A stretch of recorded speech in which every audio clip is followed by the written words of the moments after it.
그 은혜가 내게 족하네. 여러분의 연약함을 하나님께서 채워가시는 것이 바로 하나님의 능력입니다. 근데 그 하나님의 능력은요, 하나님 미리 보여주지 않습니다. 만약에 하나님께서 여러분들에게요, 미리 보여주시면서 그러면 이 기적이 이렇게 이루어질 것이다 믿어라 그러면 여러분 그게 믿음입니까? 아니죠. 그건 믿음이 아닙니다. 그래서 하나님은 우리에게 보여주지 않으면서 믿어라 라고 합니다. 근데요, 우리의 약함이 뭡니까? 눈에 보이지 않는 것은 믿으려고 하지 않는 경향이 우리에게 있습니다. 보이면 확신해요. 근데 눈에 안 보이면 불신합니다. 세상은 그렇습니다. 눈에 보이는 걸로 다 평가를 합니다. 좋은 것이 보이면은 저 사람은 신분이 높은 사람이거니 하고 생각하지요. 그리고 또 무언가 가진 것으로 사람의 신분을 나눕니다. 사회계층을 나눕니다. 명품 백을 들고 다니면 부자로 알아요. 좋은 차를 몰고 다니면 높은 사람이거니 그게 우리는 추측을 합니다. 비싼 옷을 입으면 저 사람은 굉장히 교양이 있겠다 이렇게 생각을 합니다. 우리의 외모가 그렇게 중요하다. 그래서 눈에 보이는 그 외모 따라 우리는 간다라고 합니다. 현대 사회는 피부 그렇습니다. 피부 색깔에 따라 하얀 사람을 더 선호합니다. 저는 성계주에 가면요, 하얀 사람에 속합니다. 근데 다시 미국에 오면은 조금 까무스스한 그런 그 사람으로 이렇게 됩니다. 제가 살고 있던 인도네시아는요, 한 300여 개의 민족들, 종족들이라 하죠. 그들이 살고 있었습니다. 피부색이 너무나 다양합니다. 근데 보니까요, 피부 색깔로 사람의 대접을 받거나 아니면 차별을 받습니다. 눈에 어떻게 비치는가에 따라 그 취급이 달라지죠. 그래서 사람들은 어떻게 합니까? 내면을 가꾸는데 우리가 초점을 맞추는 것보다는 외모에 굉장히 신경을 씁니다. 외모에 치중합니다.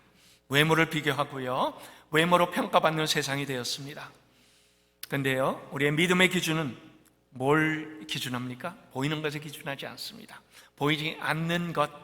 그래서 하나님께서 보이는 것에 우리의 시선을 맞추면 우리가 어떻게 됩니까? 원망하고 불평하고 그 다음에 비교합니다. 가진 것보다는 못 가진 것이 우리 마음의 부담으로 다가옵니다. 서운해요. 더 많이 소유하길 원합니다. 저 사람보다 더 많이 가지기를 원합니다. 인간의 욕심의 본능입니다.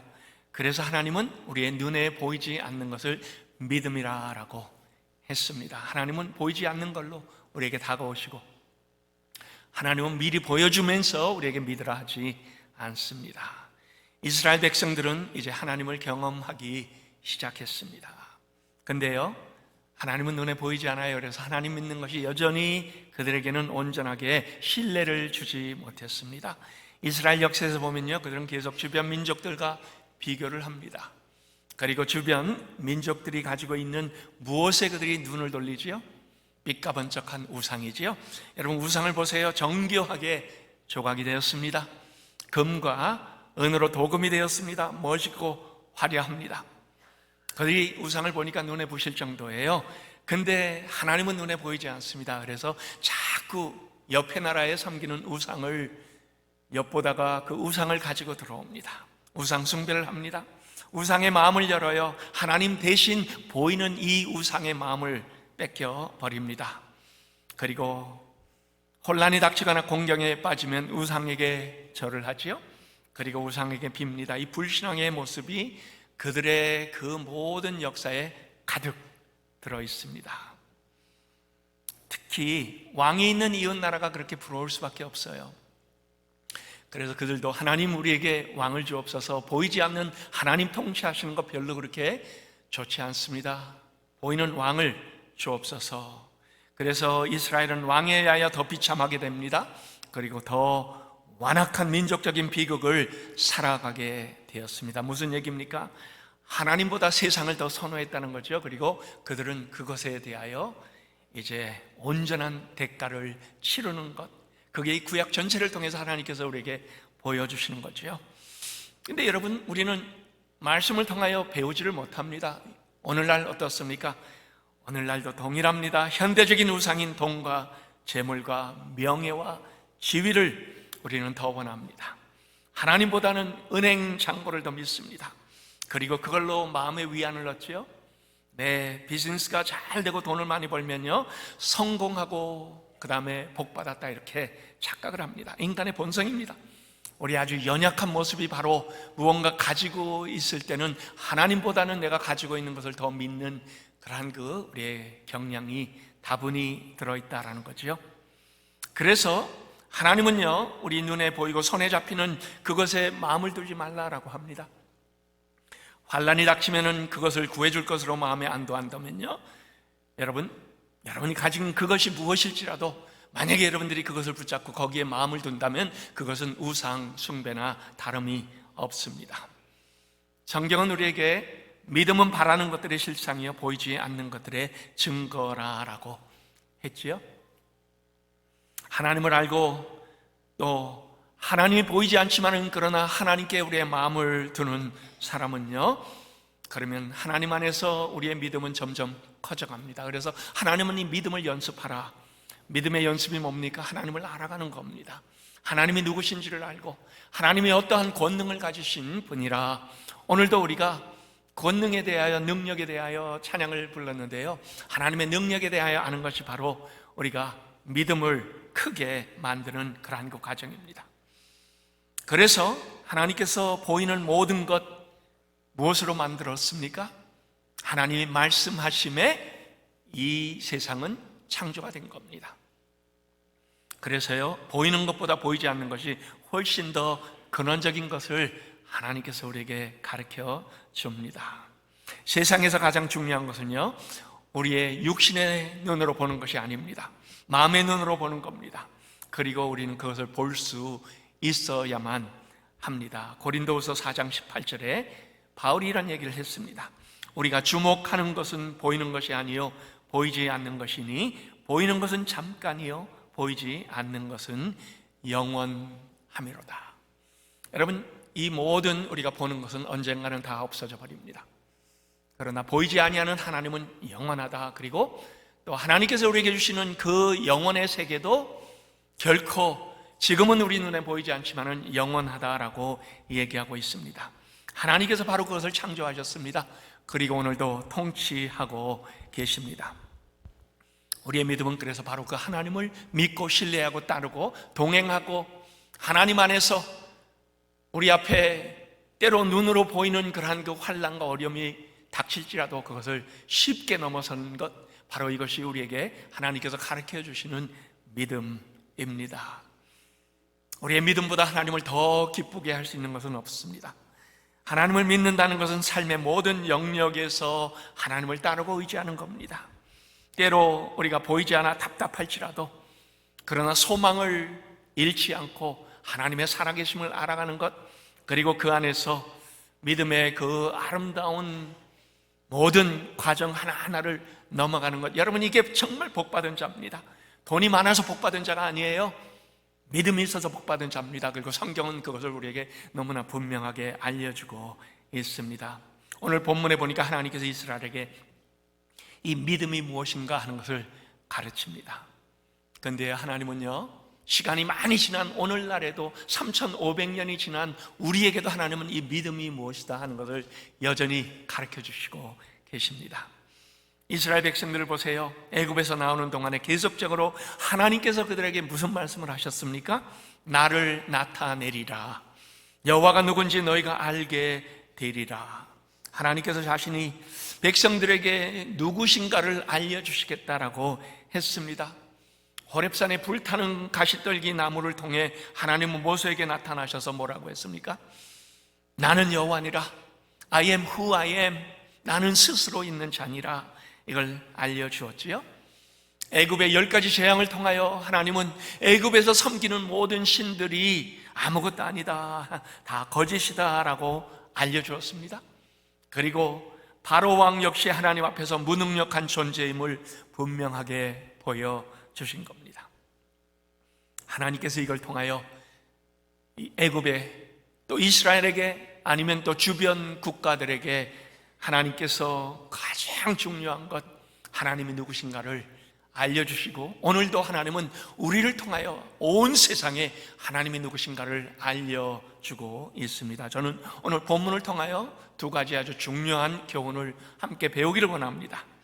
첫 번째, 하나님께서 가만히 서서 하나님께서 행하시는 일을 보라라고 이스라엘 백성에게도 말씀하셨고요, 오늘 우리에게도 하나님은 이 말씀을 하고 계십니다. 여러분이 하나님께서 자신을 알리는 사건 중에 최고의 기적이 뭡니까? 홍해를 가르신 사건입니다. 바다를 움직이시는 사건. 우리는 사막에 강을 내시는 하나님, 바다에 길을 내시는 하나님, 이렇게 머리로 그냥 외우면서 대답하면 안 됩니다. 여러분, 그것을 믿어야 됩니다. 하나님은 능히 그 일을 하실 수 있는 하나님이시다라는 것을 우리에게 하나님은 분명하게 확인시켜 주시기를 원하십니다. 홍해를 가르시고 마른 땅을 내셔서 이스라엘을 건너가게 하셨습니다. 이것은요, 하늘과 땅 그리고 바다와 온 우주까지 통치하신 하나님의 능력은요, 그 앞에 있는 모든 대적을 다 굴복시키시는 하나님이시다라는 걸 알려줍니다. 그러면서 하나님은 누구에게 하나님의 눈이 가 있습니까? 그의 백성들, 사랑하는 하나님의 자녀들에게 하나님의 눈은 항상 가 있습니다. 바로는요, 자기의 창자를 잃고 얼떨결에 이스라엘 백성들을 출애굽하도록 허락을 했습니다. 그렇지만 하나님께서 그의 마음을 다시 완악하게 하셔서 뭘 합니까? 이제 이스라엘 백성들을 군대를 일으켜갖고 쫓아오고 있습니다. 그래서 오늘 10절이 바로 그러한 애굽의 군대가, 바로가 이스라엘 백성들을 추격하는 그러한 그 사건으로 시작이 됩니다. 근데요, 출애굽기 14장 4절에 뭐라고 합니까? 내가 바로의 마음을 완악하게 한즉, 누가 바로의 마음을 완악하게 했어요? 바로 자신보다는 하나님께서 하셨습니다. 바로가 그들의 뒤를 따르리니 내가 그와 그의 온 군대로 말미암아 영광을 얻어 애굽 사람들이 나를 여호와인 줄 알게 하리라. 이스라엘 백성만이 아니에요. 대적은 애굽도 그들이 나를 여호와인 줄 알게 하리라, 내가 이 모든 사건을 통하여 내 영광을 드러내리라 라고 했습니다. 하나님께서 바로와 그 군대의 마음을 완악하게 하신 이유가 뭡니까? 18절에 나옵니다. 출애굽기 4장 18절입니다. 내가 바로와 그의 병거와 마병으로 말미암아 영광을 얻을 때에야 애굽 사람들이 나를 여호와인 줄 알리라. 바로와 그의 모든 군대가요, 물 가운데로 몰살당했습니다. 수장당한 거지요. 그 패배당한 후에 애국과 주변국가 그리고 이스라엘 백성들이 여호와가 누구인지를 알게 되리라. 그리고야 하나님 행하신 이 기적이요, 주변에 있는 모든 국가들이 여호와의 이름을 들을 때 그 마음이 녹았다라고 했습니다. 마음이 녹아요. 하나님의 권능과 하나님의 영광과 하나님 행하시는 놀라운 일로 말미암아 그 이름을 듣는 모든 사람들이 마음이 녹았더라. 근데요, 보세요. 이스라엘 백성들은 이제 하나님을 알아가기 시작한 거죠. 그리고 아직 온전하게 하나님을 신뢰하지 못했습니다. 그들은 자의반 타의반으로 애굽을 떠났습니다. 그러나 아직 확신이 없었어요. 그런 믿음 없던 이스라엘에게 하나님은 이 홍해 사건을 통하여 하나님이 누구신가, 어떤 일을 하시는가, 온 우주를 다스리시고 그 다음에 땅과 바다와 모든 그 안에 있는 것들을 통치하시는 분인 것을 다시 한번 보여줍니다. 그 눈앞에 보여주고 있습니다. 그런데요, 그들은 보기 전까지는 믿음이 없고 계속 불평을 하는 그러한 그 모습들이 나타났죠. 자, 홍해바다 앞에서 더 이상 앞으로 진전하지 못합니다. 뒤에는 애국 군대가 쫓아오고 있습니다. 그들은 동요하며 혼란스러워했습니다. 그런데 하나님께서 그 바다를 갈라서 육지처럼 길을 내시고 그의 백성들을 그 마른 땅을 건너가게 해 주신 이 위대하심, 그리고 이 통치하시는 귀한 능력을 눈앞에서 보여주시면서 나는 여호와라, 하나님 다시 한번 그 말씀을 이스라엘 백성들 앞에서 그리고 그 주변에 있는 국가들 앞에서 나는 여호와니라 라고 하신 겁니다. 13절 보세요. 하나님은 모세에게 뭐라고 합니까? 너희는 두려워하지 말고 가만히 서서, 모세가 이제 백성들에게 하는 얘기지요. 너희는 두려워하지 말고 가만히 서서 여호와께서 오늘 너희를 위하여 행하시는 구원을 보라. 14절도 마찬가지입니다. 여호와께서 너희를 위하여 싸우시리니 너희는 가만히 있을지어다.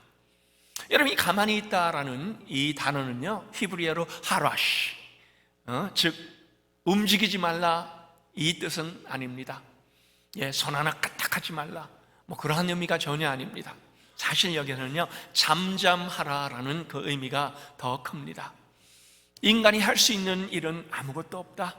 우리가 무엇인가 한다고 해봤자 그것은 우리 지금 이 상황에서 전혀 도움이 안 된다. 그러므로 모든 것을 다 멈추고 하나님께서 하시는 일을 보라. 이 근본적인 의미는 뭡니까? 하나님과 인간과의 근본적인 차이를, 능력의 차이를 우리에게 보여줍니다.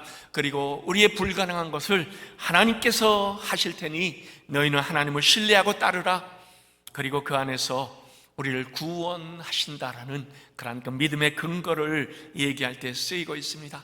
자, 그 일을 하나님 보여주시기 위하여 뭘 합니까? 우리 오늘 읽진 않았지만요, 14장 처음에 어떻게 시작이 됩니까?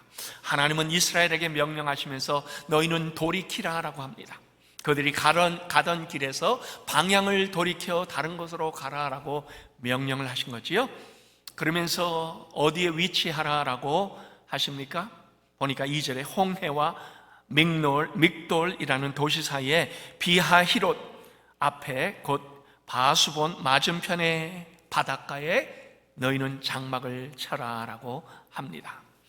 여러분, 군대가 있다면요, 아마 이러한 쪽으로 들어가면은 가장 무식한 그러한 그 군대 장관이 될 겁니다. 그래서 모세도 일부러 그쪽으로 가지를 않았습니다. 왜요? 가다 보면요, 거기는 앞에는 바다요, 양쪽에는 절벽이요, 뒤에서 누가 추격해 쫓아오면요, 도간에 든 쥐입니다. 꼼짝없이 당할 수밖에 없는 그러한 그 지형입니다. 자, 근데요, 이 지정학적으로 진퇴양난의 지형을 눈으로 볼 수 있는 곳, 바로 그것으로 하나님은 이스라엘 백성들을 몰아넣습니다. 모세는 일부러 그쪽으로 가지 않으려고 했는데요, 하나님은 방향을 돌이켜 그쪽으로 가도록 만들었습니다. 군대가 싸움을 할 적에요, 가장 하면 안 되는 것이 뭡니까? 바로 이런 데로 들어가는 거예요. 빠져나갈 길이 없는 곳에 들어가 적군이 오면 죽을 수밖에 없는 곳. 근데요, 이 극단적인 요충지에 하나님은 이스라엘을 끌고 가셨습니다. 그리고 3절이 바로 그것을 우리에게 얘기해 줍니다. 바로가 이스라엘 자손에 대하여 말하기를 그들이 그 땅에서 멀리 떠나 광야에 갇힌 바 되었다 하리라. 광야에 갇혀버렸어요. 자, 여기에서 아마 뒤쫓던 바로왕 군대는요, 그들을 보면서 쾌재를 불렀을 겁니다. 그 지형을 그들은 알고 있었기 때문에요, 자, 이제 너희는 도간에 든 쥐다. 아직 하나님을 온전하게 알지 못했던 이스라엘 백성들 중에서요, 당시 상황 속에서 두려움에 휩싸인 사람들도 많았습니다. 믿음이 없는 사람들의 특징은 뭡니까? 눈으로 보고 금방 반응하는 거지요. 그리고 그들은 거기에서 잠잠하지 못하고 말을 많이 합니다. 그냥 자기 혼자 얘기하는 것이 아니에요. 주변에 선동합니다. 원망합니다. 불신앙을 온전하게 보여줍니다. 우리 영생교회는 지금 아주 큰 일을 앞에 두고 있습니다. 그래서 저는 계속 기도하자고 여러분들에게 얘기합니다. 근데요, 여전히 기도는 안 하고 말만 하는 사람들이 있어요. 참 너무너무 안타깝습니다. 왜 그렇게 부정적인 얘기를 계속 퍼뜨리는지요. 기도하세요. 기도하지 않고 말하는 사람은 바로 이러한 사람들과 동일합니다. 뭐라고 합니까? 11절에 보세요. 이스라엘이 모세에게 대항을 합니다. 애굽에 매장지가 없어서 당신이 우리를 이끌어내어 이 광야에서 죽게 하느냐. 여러분, 이런 원망을 한마디 하면요, 그게 계속 다른 사람들에게 퍼져갑니다. 주변 사람들에게 부정적인 영향을 줍니다. 보세요, 이들도요, 애굽에서 10가지 재앙을 거치면서 하나님의 기적을 경험한 사람들입니다. 근데요, 그들은 여전히 눈에 보이는 것을 믿음보다 더 우선시하는 사람들입니다. 앞에는 바다요, 뒤에는 애굽 군대입니다.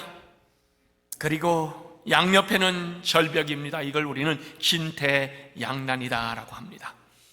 근데 하나님은요, 박산에 갇혀 있는 것 같은 그들에게 뭘 열어주셨습니까? 하늘만은 열어주셨습니다. 기도하도록 만들었습니다. 근데요, 때로 기도 안 하는 사람들은요, 하늘을 바라보기보다는요, 옆에 있는 사람들에게 자꾸 찔러댑니다. 불신앙은 하나님을 바라보도록 만들지 않습니다. 그리고요, 주변의 사람들에게 이 악영향을 줘요. 팬데믹 때도 참 이러한 일이 있었습니다. 저는 매일매일 예배당에 혼자 나와갖고 기도하다가 글을 쓰고 여러분들에게 보냈는데요, 근데 특히 몇 분들이요, 계속 사람들에게 말을 하면서 모이지 말자, 위험하다, 찬양대 몇 명 이상 모이면 안 된다, 자꾸 이런 소리를 합니다. 너무너무 제가 그때 눈물이 나올 정도로 답답했습니다. 하나님, 왜요? 왜 이렇게 믿음이 없는 그 얘기들을 특히 교회 지도자들 중에서 합니까? 보세요, 모세에게 대항하지만요, 사실은 이들은요, 하나님을 대항하는 원망을 하고 있습니다. 여러분, 누가 그들을 애굽에서 끌어냈습니까? 모세가 아니죠, 하나님이죠. 근데 그들은 모세를 통하여 하나님을 대적하고 하나님을 배반하고 있는 겁니다. 두려움이 뭡니까? 두려움은 불신앙입니다. 그리고요, 믿음의 반대말이 두려움입니다. 두려움 영에 살이 잡히면요, 하나님은 안 보여요. 환경만 보입니다. 그리고 주변에 우리를 옥죄오고 있는 그것만 볼 수밖에 없습니다. 그러면요, 그 두려움이 금방 말로 표현이 됩니다. 하나님은 그러나 믿음의 사람들에게는 그때마다 기도하라고 했습니다. 주변 상황이 크게 보일 때 하나님은 이스라엘을 향하여 큰 계획을 가지고 있었습니다. 그것은요, 그들의 구원은 사람에게 있지 않고 오직 하나님께 있다는 것, 그리고 하나님은 그것을 이스라엘에게 그리고 온 다른 주변의 국가들에게 보여주시기를 원했습니다. 그래서 모세를 통하여 하나님께서 뭐라고 합니까? 너희는 두려워하지 말라. 그 의미가 뭡니까? 너희는 하나님을 믿으라. 우리의 구원은 전혀 우리가 상상하지 못한 방식으로 하나님께서 전능하신 하나님의 손으로 우리에게 허락해 주실 것이다 라고 알려주신 거지요. 그래서 우리는 하나님이 어떤 분인가를 알아야 됩니다. 인간의 힘으로 불가능한 일, 여러분, 우리의 살아가면서요, 우리의 힘으로 불가능한 일이 있으면요, 그때마다 우리는 모든 걸 다 스탑하고 기도해야 됩니다. 하나님의 능력을 체험하고 하나님께서 행하시는 귀한 일을 우리는 그때야 볼 수가 있는 겁니다.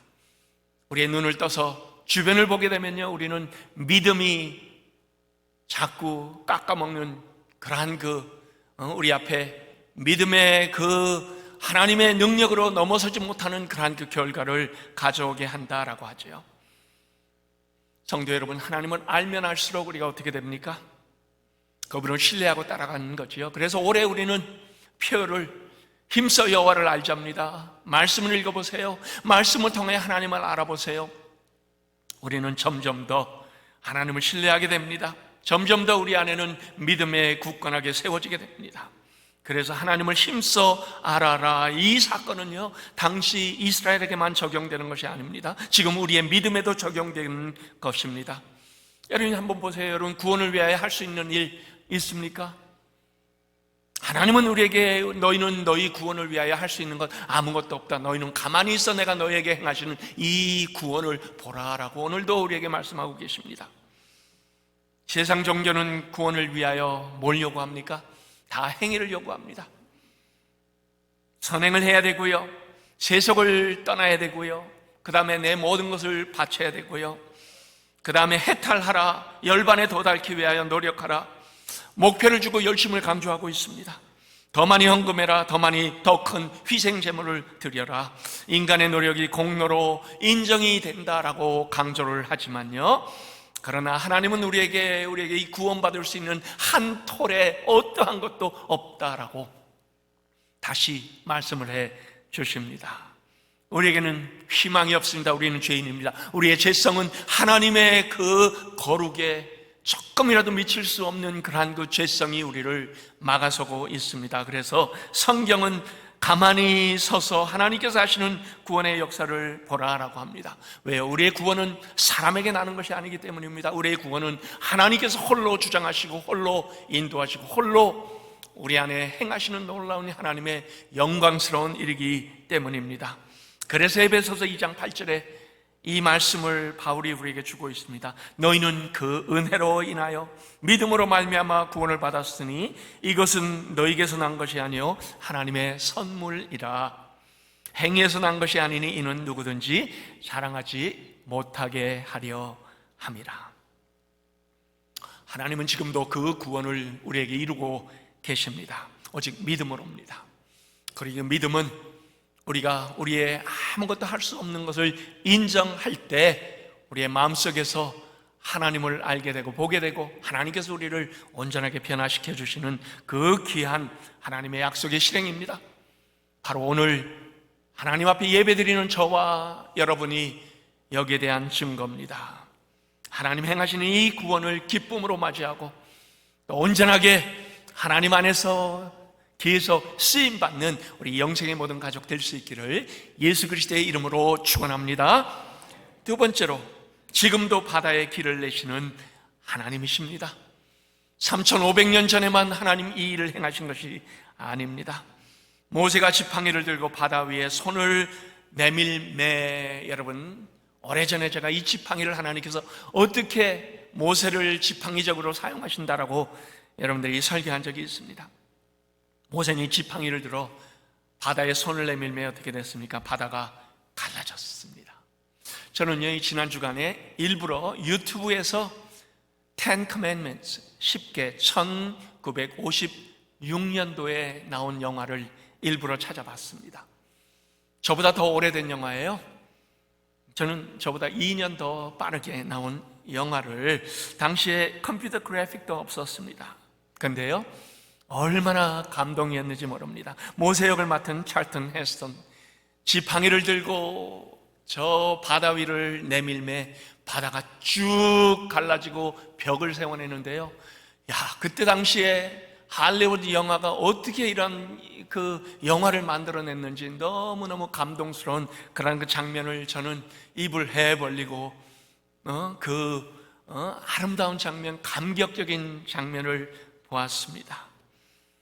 할리우드 영화의 수준이 얼마나 앞서갔는지를 확인할 수가 있었습니다. 출애굽기 14장 22절에 이런 말씀을 합니다. 이스라엘 자손이 바다 가운데를 6지로 걸어가고 물은 그들의 좌우에 벽이 되니, 여기에 6지로 걸었다라고 되어 있지요. 물이 갈라지고 뭇이 드러났다라는 겁니다. 여러분이 보통 바다의 물이 갈라지고 나면은 우리의 상식에는 어떻게 됩니까? 진흙이에요. 저는 인천에 살아서 압니다. 진흙에서 많이 장난도 쳤습니다. 걷기 힘듭니다. 푹푹 빠집니다. 어린애들, 노인들이 건너가야 되는 거기를 하나님께서 그 진흙으로 그냥 남겨두셨을까요? 21절에 보니까 뭐라고 합니까? 그 땅이 마른 땅이 되었다라고 하죠. 히브리서 보니까 하라바예요. 22절에 또 뭐라고 합니까? 그 가운데 육지로 걸어갔다라고 합니다. 마른 땅, 육지, 여러분 이것은요 둘 다 물기가 없는 그러한 그 걷기에 불편하지 아니하는 딱딱한 땅을 얘기하고 있습니다. 당시에 장정만 60만입니다. 어른, 아이, 노인들 다 합쳐서 200만 명 정도 이스라엘, 그리고 그들은 각종 가축들을 다 데리고 밤사이에 하나님께서 이 밤을 밝혀주시는 그러한 그 사이에 바다를 건너야만 했습니다. 뒤에는 불기둥으로 저 애굽의 군대를 하나님은 막고 계셨습니다. 그런데요, 걷기에 불편하지 않도록 바다를 그냥 갈라주신 것만이 아니고요, 그 바다의 바닥까지 마르도록 동풍이 불어 그 금방 바닷길이 마른 다음에 그 다음에 가축들과 그 다음에 마차들까지도 다 그 위를 지나가도록 하나님께서 만들어 주신 겁니다. 하나님은 얼마나 위대하고 그 다음에 위대하신 하나님만이 아니고 하나님은 얼마나 세심하신 분이신가. 근데요, 이런 하나님의 그 귀한 모습은요, 오늘도 하나님은 우리에게 다가오셔서 우리에게도 이렇게 세심하게 역사하시는 하나님으로 하나님 자신을 드러내고 있습니다.